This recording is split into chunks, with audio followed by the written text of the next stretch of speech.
Well, obviously, it just depends on how serious this groin injury is with AD. I'm going to assume it's not very serious. This is Anthony Davis. If you look at his career in New Orleans, he would have these little bumps and bruises and strains and not play through them. And then when he got to the Lakers last year, I don't know, trying to impress LeBron or just being around LeBron, he played through stuff like this. So I do think it might be telling whether or not he plays tonight. Because if he plays, it shows, one, it's really not that serious, and he's back into the mentality of, I'm playing through these little nagging injuries. If he doesn't play, it's either relatively serious or he's also not in that mindset of being a warrior again and playing through stuff like this. So we will see tonight. But overall, I mean, you got to feel better about it. I know Nick wants to paint this national narrative that LeBron is playing with, a bunch of kids from the Brentwood YMCA, or that the Lakers just went down to Venice Beach. They went down to Venice Beach and rounded up some all-stars to put around AD and LeBron. No. Yeah, but you're saying he's winning it with a bunch of chumps outside of AD. No. They showed you last night. No. Look, the supporting cast has heart. Okay? They got heart, and Wesley Matthews, we know he's got heart, but he can hit threes too when he's hot. KCP, they beat the Knicks, a Knicks team that had something to play for. They're playing for that seeding in the East, and they went out and beat them without a playmaker. Once Caruso went down in the first half, it was THT, Taylor Horton-Tucker, handling the ball, and they found a way to win because they guard, and they're tough. And here's the main thing before I pass it to Nick.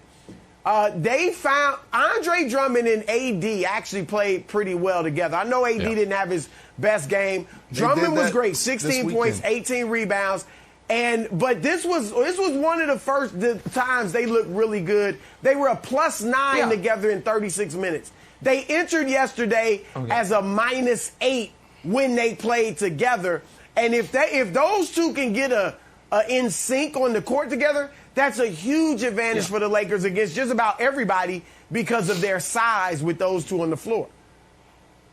All right, so a couple quick things before I show this video. First one is I'm going to give you a third reason AD might miss tonight's game, because I know AD said the Lakers are off tomorrow. They're actually also off tonight. They play the Rockets. So you might miss tonight's game just because they're playing the Rockets. The Rockets have won 16 games. They're terrible. They're going they're going to have the best chance, the number 1 pick of the draft. You don't need him to gut through anything to win tonight. The other thing is I have not been the one questioning the Lakers. I've said they're the We Believe Lakers because Brandon said they're a bad team. Broussard changed his championship pick. Wilds once again has them losing to Portland or Golden State or somebody in a play-in situation, gauntlet of death. And I'm just sitting here saying, well, if everyone on the panel thinks LeBron's excellent, so his teammates must be just terrible if all of you guys think they're not going to be able to get through Nikola Jokic and then Rudy Gobert. What on earth could they possibly do? So that's why. But the reason that I've believed in the Lakers all year is you win playoff games with defense. And with 7.5 minutes left last night, the Lakers were down 10 points. And the Knicks scored 6 points the rest of regulation. And alleged MVP candidate Julius Randle got put in the torture chamber by arguably the best defensive player in the league, Anthony Davis. Game on the line. Have to get a stop. How about you don't even get a shot off? Shot clock violation. Lakers come down, tie the game. In overtime, have to get a stop.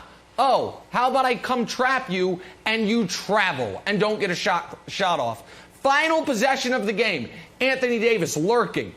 They want to get the ball to Julius Randle. At this point, R.J. Barrett is 0 for 6 from 3.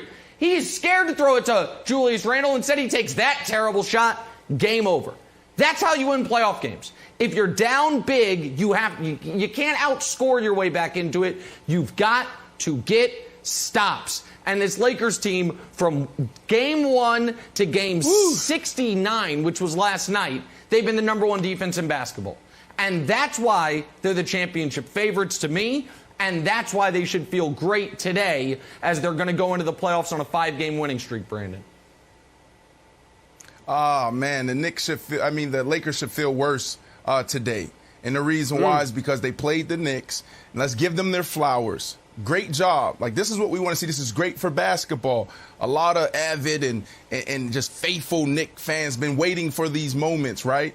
But at the end of the day, if you go through the last 15 games, they have 2 notable wins. They have the Clippers, and you want to throw the Mavericks in there? You can throw them in there. Other than that, I mean, they lost to the good teams. They lost to the Suns. They lost to the Nets. Come on, let's be real here. Let's be honest. But I am embarrassed about my analysis on Monday. I came here and I was like, you know what? The Knicks, man, okay, they're sitting right there. But the Lakers, they're back. Anthony Davis, 42 points. He looked phenomenal. Frank Vogel figured it out. We talked about Andre Drummond and those two playing together. They were figuring out, should we play more of Gasol? And then all of a sudden they come back a couple days later and you go 8 for 23 and now you have another injury and it could potentially be a nagging injury. So I should have sat back and said I need to see more of AD. But I jumped the gun. I was a little too soon. AD is the key. You need LeBron James. And you need a healthy LeBron James. You need LeBron James playing at a high level. And AD needs to be the AD that we saw in the bubble. And last night, he showed us that he is still struggling. Those two things is the reason why the Lakers should be worried. Because AD went 8 for 23, still struggling, and he's now dealing with a groin injury, Wilds. So the groin injury is odd. And Broussard, I don't know what your schedule is next week, but we might need you to come in for Nick because, Nick, you know how teams bring on, like, The Rock or Tony Robbins to give a pep talk? I think you should go out and talk to the Lakers because you have a take on the Lakers that the Lakers themselves don't have. Anthony Davis is sitting there with a towel around his neck saying, yeah, I might play against the Rockets, depending how I feel, because we're playing desperate. You don't think that at all. And when you look at the upcoming schedule, you would think the Lakers would be okay resting Anthony Davis, but Anthony Davis might play. Now, I think they're headed to the play-in. I think Dame needs to win 2 of these. Yes. I think Luka needs to win 2 of these. I think the Lakers are headed to the play-in, and although you're not worried about the play-in, it's an unnecessary risk, Broussard. So maybe even if you get through the play-in, it's still unnecessary wear and tear on 2 guys that are injured. So I would be far more worried than you are, Nicholas. Look, the play-in, you'd rather not be in it, but if you are, look at this. And I know they're not scared of the neighbors down the hall, but if you're the 6th seed, that's likely who you're getting. The Clippers in the first round, okay? With LeBron still working his way back from the injury. Maybe AD, who knows, working his way back from this groin thing. So the play-in is not the worst thing in the world. Even if they were to lose to Golden State, they're not going to lose to Memphis or San Antonio, whoever they would meet in the next little round. So they'll be fine if they're in the play-in. That might actually be the best thing for them to avoid the Clippers in the first round. And I just want to, well, they don't need to avoid the Clippers. Oh, here we go. Gosh. I just feel I'm in a time warp. I'm just saying, I would pick the Lakers too. The Knicks-Lakers game it wouldn't be easy.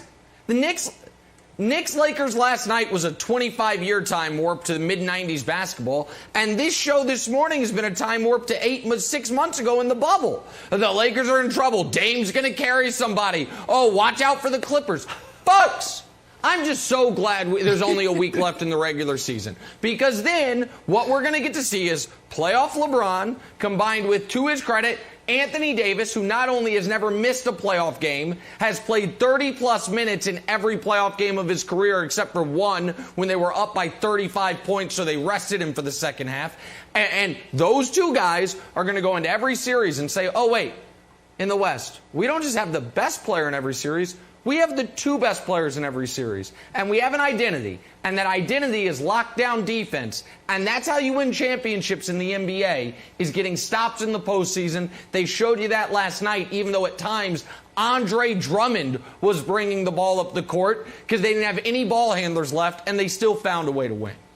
Thanks for watching. Subscribe here to get the latest from the show. Also, be sure to check out more of the best clips from First Things First, or go watch a few segments from our other shows on FS1.